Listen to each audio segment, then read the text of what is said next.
നമസ്കാരം. STV ന്യൂസിലേക്ക് സ്വാഗതം. പ്രധാന വാർത്തകൾ. തൃശൂർ ചാലക്കുടി പരിയാരത്ത് കാട്ടാന ആക്രമണം രൂക്ഷം. കൃഷി നടത്താൻ കഴിയാതെ മനംനൊന്ത് സ്വന്തം തോട്ടത്തിലെ വാഴകൾ വെട്ടിമാറ്റി കർഷകൻ. കഴിഞ്ഞ ദിവസം കാട്ടാനകൾ നശിപ്പിച്ചത് 500ഓളം വാഴകൾ. കേരള കാർഷിക സർവകലാശാല കലോത്സവത്തിൽ വിധി നിർണയത്തെ ചൊല്ലി തർക്കം. നാടകത്തിന്റെ വിധി പ്രഖ്യാപിച്ചതിൽ വിവേചനമുണ്ടെന്ന് വിദ്യാർത്ഥികൾ. വിധികർത്താക്കളെ തടഞ്ഞുവെച്ചു. വിദ്യാർത്ഥികൾ തമ്മിൽ സംഘർഷം. വാർത്തകൾ വിശദമായി. തൃശൂർ ചാലക്കുടി പരിയാരത്ത് കാട്ടാന ആക്രമണം രൂക്ഷം. കൃഷി നടത്താൻ കഴിയാതെ മനംനൊന്ത് സ്വന്തം തോട്ടത്തിൽ വാഴകൾ വെട്ടിമാറ്റി കർഷകൻ. കഴിഞ്ഞ ദിവസം 500ഓളം വാഴകൾ കാട്ടാനകൾ നശിപ്പിച്ചിരുന്നു. പരിയാരം പഞ്ചായത്ത് 7-ാം വാർഡിലെ കോട്ടമലയിൽ സാബുവാണ് 2.5 ഏക്കറിൽ വാഴകൾ വെട്ടിയത്. തോട്ടത്തിൽ സ്ഥിരമായി കാട്ടാനകളെത്തി വാഴകൾ നശിപ്പിക്കുകയാണ്. ഒരു വർഷത്തിനിടെ 10ലേറെ തവണ കാട്ടാനകളെത്തി നാശനഷ്ടമുണ്ടാക്കി. ഇതോടെയാണ് കർഷകർ മനംനൊന്ത് സ്വന്തം വാഴകൾ വെട്ടിമാറ്റിയത്. ഇപ്പോൾ റീസെൻ്റ്ലി എൻ്റെ ഈ 4-5 ദിവസമായിട്ട് എൻ്റെ പറമ്പിൽ ആന വന്ന് ഈ കാണുന്ന 500-600ഓളം വാഴ ഏകദേശം നശിപ്പിച്ച് ഒരു 100 വാഴ ഉണ്ടായത്. എനിക്ക് ഇനിയിപ്പോൾ അത് നിർത്തി കഴിഞ്ഞ് ഇനിയും വരുമോ എന്നുള്ള പേടി കൊണ്ട് ഞാനിപ്പോൾ ഒന്ന് വെട്ടി അവസാനിപ്പിച്ചിട്ടുണ്ട്. എനിക്ക് ചുറ്റും നമ്മളുടെ പറമ്പിനോട് ചുറ്റും ഫെൻസിങ് മതിലുണ്ടായിരുന്നു. മതിലും തട്ടി കളഞ്ഞിട്ടാണ്, ഫെൻസിങ്ങും ഉണ്ടായിരുന്നു, അതും കളഞ്ഞിട്ടാണ് ഇപ്പോൾ വന്നേക്കണത്. അപ്പോൾ വാഴ എല്ലാം തീർന്നു. ഞാൻ എൻ്റെ കൃഷി അവസാനിപ്പിക്കുകയാണ്. News bureau, Thrissur. കേരള കാർഷിക സർവകലാശാല കലോത്സവത്തിൽ വിധി നിർണയത്തെ ചൊല്ലി തർക്കം. നാടകത്തിന്റെ വിധി പ്രഖ്യാപിച്ചതിൽ വിവേചനമുണ്ടെന്ന് വിദ്യാർത്ഥികൾ പറഞ്ഞു. വിധികർത്താക്കളെ തടഞ്ഞുവെച്ചു. പോലീസ് എത്തിയാണ് വിധികർത്താക്കളെ മോചിപ്പിച്ചത്. അതിനിടെ വിദ്യാർത്ഥികളുമായി സംഘർഷമുണ്ടായി. തൃശൂർ മണ്ണുത്തിയിലെ കാർഷിക സർവകലാശാല ക്യാമ്പസിൽ ഇന്ന് പുലർച്ചെയാണ് സംഭവം. ആഴമുള്ള കിണറിൽ വീണ പശുവിനെ ഫയർഫോഴ്സും നാട്ടുകാരും ചേർന്ന് രക്ഷപ്പെടുത്തി. മണ്ണൂർ കിഴക്കുംപുറം പുത്തൂരത്ത് വീട്ടിൽ ചന്ദ്രന്റെ പശുവാണ് സ്വകാര്യ വ്യക്തിയുടെ കിണറ്റിൽ അകപ്പെട്ടത്. നിറയെ വെള്ളമുള്ള ആൾമറയില്ലാത്ത കിണറാണ് ഇത്. കഴിഞ്ഞ ദിവസം രാത്രിയോടെയായിരുന്നു സംഭവം അറിഞ്ഞുടൻ മണ്ണൂർ സ്വദേശിയായ സിവിൽ ഡിഫൻസ് വിജയൻ പാഞ്ഞെത്തി പശുവിനെ വെള്ളത്തിൽ മുങ്ങാതിരിക്കാനുള്ള പ്രാഥമിക നടപടികൾ ചെയ്തിരുന്നു. തുടർന്ന് കോങ്ങാട് നിന്നും ഫയർഫോഴ്സും സ്ഥലത്തെത്തി. നാട്ടുകാരും ഫയർഫോഴ്സും ചേർന്ന് വടം കെട്ടിയാണ് പശുവിനെ കരക്കെടുത്തത്. ഫയർഫോഴ്സ് ഉദ്യോഗസ്ഥരായ Keshav Pradeep, C Sajith, PV Shibu, C Rahul, VR Ranjith, K Viswanathan, TK Sasidharan, G Krishnaprasad, civil defence അംഗങ്ങളായ വിജയൻ നഗരിപ്പുറം, ശ്രീലത, ജ്യോതിഷ്, പ്രജീഷ എന്നീ സിവിൽ ഡിഫൻസ് അംഗങ്ങളും രക്ഷാപ്രവർത്തനത്തിൽ പങ്കാളികളായി. 1 മണിക്കൂറോളം നീണ്ട പരിശ്രമത്തിനൊടുവിലാണ് രക്ഷപ്പെടുത്തിയത്. News bureau, Pathiripala. ഷൊർണൂരിലെ തദ്ദേശ തിരഞ്ഞെടുപ്പിൽ ചുടുവാലത്തൂർ 15-ാം വാർഡിൽ 2 സുജാതമാരാണ് LDFനും UDFനുമായി മത്സരിക്കുന്നത്. ഒരേ നാട്ടുകാർ, ഒരേ പേരുകൾ ആണെന്നതിനു പുറമെ ഇരുവരും സഹപാഠികളുമാണ്. സൗഹൃദം എപ്പോഴും മാറില്ലെന്നും വിജയിക്കുമെന്ന ശുഭപ്രതീക്ഷയാണ് തങ്ങൾക്കുള്ളതെന്നും സുജാതമാർ പറയുന്നു. സൗഹൃദം എപ്പോഴും കാത്തുസൂക്ഷിക്കുന്നവരാണ് സഹപാഠികൾ കൂടിയായ സുജാതമാർ. എന്നാൽ രാഷ്ട്രീയത്തിൽ വരുമ്പോൾ 2 പേർക്കും വ്യത്യസ്ത അഭിപ്രായങ്ങളും ഉണ്ടാകും. ചുടുവാലത്തൂർ 15-ാം വാർഡിൽ മത്സരിക്കുന്ന LDF സ്ഥാനാർത്ഥി TP സുജാതയുടെയും UDF സ്ഥാനാർത്ഥി M സുജാതയുടെയും കാര്യങ്ങളാണ് പറയുന്നത്. ഒരേ വാർഡിൽ ഒരേ പേരുള്ള സഹപാഠികൾ നേർക്കുനേർ മത്സരത്തിലിറങ്ങുമ്പോൾ അഭിമാന പോരാട്ടമാണ് ഇരു സുജാതമാർക്കും. ഷൊർണൂർ സെന്റ് തെരേസസ് സ്കൂളിലാണ് 5-ാം ക്ലാസ് മുതൽ 9 വരെ ഇരുവരും ഒരുമിച്ച് പഠിച്ചത്. LDF സ്ഥാനാർത്ഥി TP സുജാത ഷൊർണൂർ സർവീസ് സഹകരണ ബാങ്കിലെ റിട്ടയർഡ് അസിസ്റ്റന്റ് സെക്രട്ടറിയാണ്. ഷൊർണൂർ 1 വില്ലേജ് ഓഫീസിൽ അപേക്ഷകൾ എഴുതി നൽകുന്ന ജോലി ചെയ്താണ് UDF സ്ഥാനാർത്ഥി M സുജാതയുടെ ജീവിതം. സഹപാഠികൾ ഒരേ നാട്ടുകാരായതിനാൽ പരസ്പരം കാണാറുണ്ടെങ്കിലും ഒരേ വാർഡിൽ എതിരായി മത്സരിക്കേണ്ടി വരുമെന്ന് കരുതിയിരുന്നില്ല. എന്തുതന്നെയാലും മത്സരം കടുക്കുമെന്ന കാര്യം തീർച്ച. വാശിയേറിയ പോരാട്ടമായിരിക്കും ഇരുവരുടെയും. വിജയിക്കുമെന്ന ആത്മവിശ്വാസമുണ്ടെന്ന് ഇരു സുജാതമാരും പ്രതികരിച്ചു. എൻ്റെ പേര് M സുജാത. ചുടുവാലത്തൂർ 14-ാം വാർഡിലാണ് വീട്. ഞാൻ നിൽക്കുന്നത് 15-ാം വാർഡിലാണ്. ഇന്ത്യൻ നാഷണൽ കോൺഗ്രസ്സിൽ ചെറുപ്പം തൊട്ട് ഇതിനാവരി പ്രവർത്തിച്ചതാണ്. എതിർ സ്ഥാനാർത്ഥി ഒരേ പേരാണോ, സഹപാഠിയാണോ? എൻ്റെ സഹപാഠിയാണ് അവൾ ഗവൺമെന്റിലെ. എന്തായാലും ഓപ്പോസിറ്റ് മത്സരിക്കാൻ വരുന്നതിന് എങ്ങനെ കാണുന്നു? ഞാൻ ആത്മവിശ്വാസത്തോടെയാണ് നടക്കുന്നത്. കുഴപ്പമില്ല എന്ന് വിചാരിക്കുന്നുണ്ട്. ഇനിയൊക്കെ ജനങ്ങളുടെ കയ്യിലാണ്. എൻ്റെ പേര് ഞാലിൽ സുജാത. ഞാൻ 15-ാം വാർഡിലെ ഇടതുപക്ഷ ജനാധിപത്യ മുന്നണിയുടെ സ്ഥാനാർത്ഥിയായി മത്സരിക്കുന്ന വിവരം എല്ലാവർക്കും അറിയാമല്ലോ. ഇതിലിപ്പോൾ എങ്ങനെ പ്രചരണമൊക്കെ എത്രയായി? പ്രചരണം ഏറെക്കുറെ ഞങ്ങൾ കഴിഞ്ഞിട്ടുണ്ട്. ശുഭപ്രതീക്ഷയുണ്ട്. എന്താ ഓപ്പോസിറ്റ് ഒരു UDF സ്ഥാനാർത്ഥിയും ഒരേ പേരിലാണ്, നിങ്ങൾ സഹപാഠിയാണ്, എന്താ ഒരു അഭിപ്രായം? ഞങ്ങൾ 5 മുതൽ 9 വരെ കോൺവെന്റിൽ ഒന്നിച്ചായിരുന്നു. അവർ UDFന്റെ സ്ഥാനാർത്ഥിയായി നിൽക്കുന്നു. മത്സരം സൗഹാർദ്ദപരമാണ്, പക്ഷേ രാഷ്ട്രീയപരമാണല്ലോ, വിജയിക്കണമല്ലോ. ഇനി ഇവർക്ക് ഒരു ആശങ്കയാണുള്ളത്. 2 സ്ഥാനാർത്ഥികളുടെയും പേര് ഒന്നായതിനാൽ വോട്ട് ഇരുവശത്തേക്കും മാറിപ്പോകുമോ എന്നതാണ് സുജാതമാരുടെ മനസ്സിൽ. എന്തുതന്നെയായാലും ഇരുവരുടെയും പ്രചരണം പുരോഗമിക്കുകയാണ്. തങ്ങൾക്കിടയിലെ സൗഹൃദം മാറില്ലെന്നും തെരഞ്ഞെടുപ്പിൽ ജയിക്കുന്നത് വേറെ കാര്യമെന്നുമാണ് ഇരുവരുടെയും അഭിപ്രായം. 2020 മുതൽ 2025 വരെ ഈ വാർഡിൽ BJPയുടെ കൗൺസിലായിരുന്നു ഉണ്ടായിരുന്നത്. ഇത്തവണ BJPക്കായി മത്സരത്തിനിറങ്ങുന്നത് K. രേവതിയാണ്. ഇനി ചുടുവാലത്തൂരിലെ കൗൺസിലർ BJPയുടേതാകുമോ അതോ UDF LDF മുന്നണികളിലെ സുജാതമാരിൽ ആരെങ്കിലുമാകുമോ എന്ന് കാത്തിരുന്നു കാണാം. News centre, Shoranur. Thrissur railway station പുതിയ മന്ദിര നിർമ്മാണത്തിന്റെ പ്രാരംഭ പ്രവർത്തനങ്ങൾ ആരംഭിച്ചു. 345 കോടി രൂപയുടെ നിർമ്മാണ പ്രവൃത്തികൾക്കാണ് തുടക്കം കുറിച്ചത്. ഈ റോഡ് ആസ്ഥാനമായ വെങ്കിടാചലപതി കൺസ്ട്രക്ഷൻസ് ആണ് കരാർ ഏറ്റെടുത്തിരിക്കുന്നത്.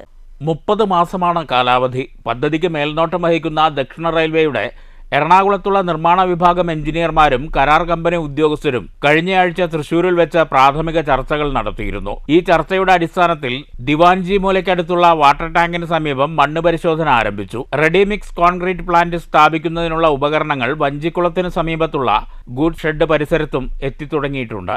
ഈ റോഡ് ആസ്ഥാനമായുള്ള വെങ്കിടാചലപതി കൺസ്ട്രക്ഷൻസ് എന്ന സ്ഥാപനമാണ് നിർമ്മാണ കരാർ ഏറ്റെടുത്തിട്ടുള്ളത്. News bureau, Thrissur. തദ്ദേശ തിരഞ്ഞെടുപ്പ് വിജ്ഞാപനത്തിനു തൊട്ടുമുമ്പ് നവീകരണത്തിന്റെ പേരിൽ പൊളിച്ചിട്ട വാടാനംകുറിശി വല്ലപ്പുഴ റോഡിന്റെ പ്രവേശന ഭാഗം ഉടൻ സഞ്ചാര യോഗ്യമാക്കണമെന്ന് കോൺഗ്രസ്.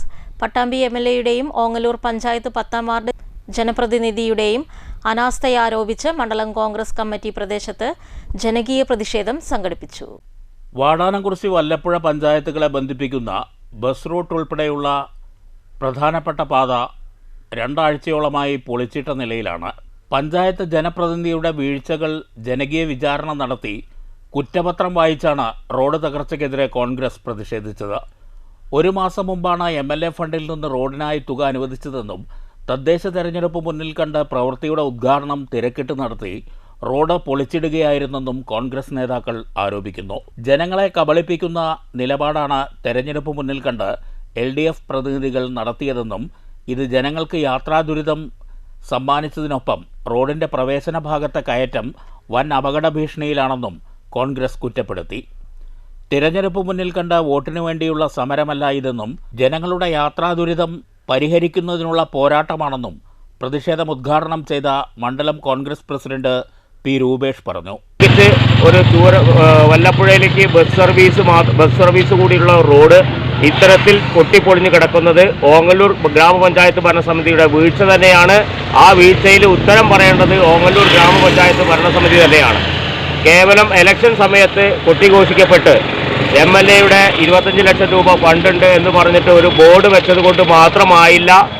ആ ബോർഡ് വെച്ചതിൻ്റെ അത് പ്രാവർത്തികമാക്കാനുള്ള നടപടികളും ഈ സ്ഥലം MLAയുടെയും വാർഡ് മെമ്പറുടെയും പഞ്ചായത്ത് ഭരണസമിതിയുടെയും നേതൃത്വത്തിൽ ഉണ്ടാവണം എന്നാണ് ഇന്ത്യൻ നാഷണൽ കോൺഗ്രസിന്റെ 10ാം വാർഡ് കോൺഗ്രസ് കമ്മിറ്റിക്ക് പറയാനുള്ളത്. VP ഹാജിയാർ അധ്യക്ഷത വഹിച്ചു. 10ാം വാർഡിൽ യാത്രാദുരിതം സമ്മാനിച്ച് മറ്റൊരു വാർഡിലേക്ക് മത്സരിക്കാൻ പോയ ജനപ്രതിനിധി ഒരു പ്രദേശത്തോട് വലിയ വഞ്ചനയാണ് ചെയ്തതെന്നും ജനങ്ങളുടെ യാത്രാദുരിതം പരിഹരിക്കാൻ യുദ്ധകാലാടിസ്ഥാനത്തിൽ നടപടിയുണ്ടായില്ലെങ്കിൽ മുൻ മെമ്പറുടെ വീട്ടുപടിക്കലായിരിക്കും ഇനി സമരമെന്നും മുഖ്യപ്രഭാഷണം നടത്തിയ PM ബ്രിജേഷ് മുന്നറിയിപ്പ് നൽകി. ഈ റോഡ് യുദ്ധകാലാടിസ്ഥാനത്തിൽ സഞ്ചാരയോഗ്യമാക്കിയില്ലെങ്കിൽ സ്ഥാനാർത്ഥിയായ നിങ്ങളുടെ വീട്ടുപടിക്കലായിരിക്കും ഇന്ത്യൻ നാഷണൽ കോൺഗ്രസിന്റെ അടുത്ത സമരമെന്ന് ഈ വേളയിൽ പ്രഖ്യാപിക്കാൻ ഞാൻ ആഗ്രഹിക്കുകയാണ്.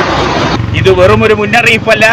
നാളെ ഞങ്ങളുടെ പ്രതിനിധി ജയിച്ചാൽ നിങ്ങൾ എന്തു ചെയ്യുമെന്ന് ചോദിക്കുമ്പോൾ ഞങ്ങൾക്ക് പറയാനുള്ളത്, ഞങ്ങളുടെ പ്രതിനിധി എന്ന് പറയുമ്പോൾ ജയിക്കുന്നത് ഇവിടെ ഒരു വ്യക്തിയല്ല. ഞങ്ങളുടെ പ്രതിനിധി ജയിക്കുമ്പോൾ ഇവിടെ ജയിക്കുന്നത് ഇന്ത്യൻ നാഷണൽ കോൺഗ്രസ് ആയിരിക്കും. നിർഭാഗ്യവശാൽ നമുക്ക് ഒരു തെറ്റുപറ്റി, ആ തെറ്റ് തിരുത്തുക എന്നുള്ളതാണ് ഇനി നമുക്ക് മുന്നിലുള്ള ഉത്തരവാദിത്വം എന്ന് പറയുന്നത്. ഞങ്ങൾ ഒരിക്കൽ കൂടി ആവർത്തിക്കുന്നു, ഈ പാത അധിക ദിവസം ഞങ്ങൾക്ക് കാത്തിരിക്കാനാവില്ല. 10ാം വാർഡ് UDF സ്ഥാനാർത്ഥി TP രാജീവ്, 6ാം വാർഡ് സ്ഥാനാർത്ഥി നിസാർ, കോൺഗ്രസ് നേതാക്കളായ PP മോഹനൻ, TM ഗോപികൃഷ്ണൻ, അസീസ് വട്ടപ്പറമ്പിൽ, അനീഷ് തേറ്റപ്പറമ്പിൽ, സുന്ദരബാബു, കുഞ്ഞുമണി തുടങ്ങിയവർ പങ്കെടുത്തു. News centre, Shoranur. ഒറ്റപ്പാലത്ത് ലീഗ് നേതാവിന് നിരന്തരം ഫോൺ ഭീഷണിയെന്ന് പരാതി. ലീഗ് നേതാവും 27-ാം വാർഡ് സ്ഥാനാർത്ഥിയുമായ PMA ജലീലാണ് പരാതിക്കാരൻ. വധഭീഷണിയുണ്ടായപ്പോൾ പോലീസിന് പരാതി നൽകിയിട്ടും പരിഹാരമുണ്ടായില്ലെന്ന് ജലീൽ പറഞ്ഞു. സ്ഥാനാർത്ഥി പ്രഖ്യാപനത്തിന് പിന്നാലെ അജ്ഞാത ഫോൺ കോളുകളുടെ ശല്യം വർദ്ധിച്ചതായി ജലീൽ പറഞ്ഞു. ഇതോടെ ജലീൽ പരാതിയുമായി കോടതിയെ സമീപിച്ചിരിക്കുകയാണ്. 10 ദിവസത്തിനുള്ളിൽ ഇത് സംബന്ധിച്ച സൈബർ സെല്ലിന്റെ റിപ്പോർട്ട് നൽകണമെന്നാണ് ഹൈക്കോടതിയുടെ നിർദ്ദേശം. അർദ്ധരാത്രിയിൽ ഉൾപ്പെടെയാണ് ഇത്തരത്തിൽ പല നമ്പറുകളിൽ നിന്നായി കോളുകൾ വരുന്നത്. പൊതുപ്രവർത്തന മേഖലയുമായി ബന്ധപ്പെട്ടാണ് ഇത്തരം ഭീഷണി കോളുകൾ എന്ന് സംശയിക്കുന്നതായും ജലീൽ പറഞ്ഞു. മുമ്പ് ഒറ്റപ്പാലം പോലീസിനാണ് പരാതി നൽകിയത്. പോലീസിന് നമ്പറുകൾ ഉൾപ്പെടെ കൈമാറിയിരുന്നെങ്കിലും ഇതിന് പിന്നിൽ പ്രവർത്തിക്കുന്നവരെ കണ്ടെത്താനായില്ല. വീണ്ടും ശല്യം തുടർന്നപ്പോൾ ജില്ലാ പോലീസ് മേധാവിയെ സമീപിച്ചു. എന്നിട്ടും പരിഹാരമായില്ല. ഇതേ തുടർന്നാണ് കോടതിയെ സമീപിച്ചതെന്നും ജലീൽ പറഞ്ഞു. ചൊവ്വാഴ്ചയും ഇത്തരത്തിലുള്ള കോളുകൾ വന്നിരുന്നതായാണ് ജലീൽ പറയുന്നത്. കഴിഞ്ഞ ഒരു വർഷത്തിലധികമായി ഇത് നടന്നുകൊണ്ടിരിക്കുന്നു. പോലീസിൽ ഒരു വർഷത്തിലധികമായി പരാതി നിരന്തരം കൊടുക്കുന്നു. ഒറ്റപ്പാലം പോലീസിൽ ബഹുമാനപ്പെട്ട പാലക്കാട് SP-ക്ക് ഇത്തരം പരാതികൾ കൊടുത്ത് അവരൊന്നും ഇതിൽ യാതൊരു നടപടിയും സ്വീകരിച്ചിട്ടില്ല. കഴിഞ്ഞ ദിവസം ബഹുമാനപ്പെട്ട ഹൈക്കോടതിയെ ഇതുമായി ബന്ധപ്പെട്ട് സമീപിച്ചിട്ടുണ്ട്. ബഹുമാനപ്പെട്ട ഹൈക്കോടതി സൈബർ സെല്ലിൽ കൂടി പരാതി കൊടുക്കാൻ നിർദ്ദേശിക്കപ്പെട്ടിട്ടുണ്ട്. അതിന്റെ അടിസ്ഥാനത്തിൽ സൈബർ സെല്ലിലും പരാതി നൽകിയിട്ടുണ്ട്. ഈ 10 ദിവസത്തിനകം റിപ്പോർട്ട് കൊടുക്കണമെന്ന് ബഹുമാനപ്പെട്ട ഹൈക്കോടതി ജില്ലാ പോലീസ് മേധാവിയോട് സൈബർ സെല്ലിനോട് ആവശ്യപ്പെട്ടിട്ടുണ്ട്. News bureau, Ottapalam. കാരാകുറിശി പഞ്ചായത്തിൽ NCP സ്ഥാനാർത്ഥിയുടെ ചിഹ്നത്തിനായി നൽകിയ കത്ത് വ്യാജമെന്ന് ആരോപിച്ച് നോമിനേഷൻ തള്ളിയ നടപടിക്കെതിരെ നേതൃത്വം. കളക്ടർക്കും കോടതിയിലും പരാതി നൽകിയതായി NCP ജില്ലാ ഭാരവാഹികൾ പാലക്കാട് വാർത്താ സമ്മേളനത്തിൽ അറിയിച്ചു. നേതൃത്വം നൽകിയ കത്ത് വ്യാജമാണെന്ന് ആരോപിച്ചത് NCP ശരത് പവാർ വിഭാഗവും ഉദ്യോഗസ്ഥ കൂട്ടുകെട്ടുമാണ്. കാരാകുറിശി പഞ്ചായത്തിൽ NCP സ്ഥാനാർത്ഥിയായി മത്സരിക്കുന്ന ഷാഹിന പുത്തൻപീടിയയ്ക്ക് ചിഹ്നം അനുവദിക്കാൻ കത്ത് നൽകിയത് നേതൃത്വമാണ്. ജനാധിപത്യവും രാഷ്ട്രീയ മര്യാദയും ലംഘിക്കുന്ന നടപടിക്കെതിരെ ശക്തമായി പോരാടുമെന്നും ഭാരവാഹികൾ പറഞ്ഞു. യഥാർത്ഥ NCPയുടെ സ്ഥാനാർത്ഥിയായി മത്സരിക്കുന്ന ശ്രീമതി ഷാഹിന എന്നവരുടെ നാമനിർദ്ദേശ പത്രിക സ്വീകരിച്ചിട്ടുള്ളതും അതിൻ്റെ വെരിഫിക്കേഷൻ പൂർത്തീകരണം നടത്തിയിട്ടുള്ളതുമാണ്. എന്നാൽ ഇന്നലെ 24/11/2025 ചിഹ്നം അനുവദിക്കുന്നതുമായി ബന്ധപ്പെട്ട് സ്ഥാനാർത്ഥിയും സ്ഥാനാർത്ഥിയുടെ നിർദ്ദേശകനും പഞ്ചായത്ത് റിട്ടേണിംഗ് ഓഫീസറുടെ അടുത്ത് ചെന്ന് അതിൻ്റെ നടപടികൾ പൂർത്തീകരിക്കുന്നതിന് വേണ്ടി ചെന്ന സമയത്ത് ഞങ്ങളുടെ ജില്ലാ പ്രസിഡന്റ് ശ്രീ ഹാരിസ് ബാബു നൽകിയ കത്ത് വ്യാജമാണെന്നും അത് ഒറിജിനൽ അല്ല എന്ന് പറഞ്ഞുകൊണ്ട് ഞങ്ങളുടെ പാർട്ടിയുടെ ഒഫീഷ്യൽ ചിഹ്നം അനുവദിക്കാൻ കഴിയില്ല എന്ന് അറിയിച്ചുകൊണ്ട് റിട്ടേണിംഗ് ഓഫീസർ ജില്ലാ പ്രസിഡന്റ് ഹാരിസ് ബാബു, സംസ്ഥാന secretary Syed Abid, NYC president CK Gafoor എന്നിവർ വാർത്താ സമ്മേളനത്തിൽ പങ്കെടുത്തു. News bureau, Palakkad. പ്രധാന വാർത്തകൾ ഒരിക്കൽ കൂടി. തൃശൂർ ചാലക്കുടി പരിയാരത്ത് കാട്ടാന ആക്രമണം രൂക്ഷം. കൃഷി നടത്താൻ കഴിയാതെ മനംനൊന്ത് സ്വന്തം തോട്ടത്തിലെ വാഴകൾ വെട്ടിമാറ്റി കർഷകൻ. കഴിഞ്ഞ ദിവസം കാട്ടാനകൾ നശിപ്പിച്ചത് 500ഓളം വാഴകൾ. കേരള കാർഷിക സർവകലാശാല കലോത്സവത്തിൽ വിധി നിർണയത്തെ ചൊല്ലി തർക്കം. നാടകത്തിന്റെ വിധി പ്രഖ്യാപിച്ചതിൽ വിവേചനമുണ്ടെന്ന് വിദ്യാർത്ഥികൾ. വിധികർത്താക്കളെ തടഞ്ഞുവെച്ചു. വിദ്യാർത്ഥികൾ തമ്മിൽ സംഘർഷം. ഈ വാർത്താ ബുള്ളറ്റിൻ അവസാനിക്കുന്നു. നമസ്കാരം.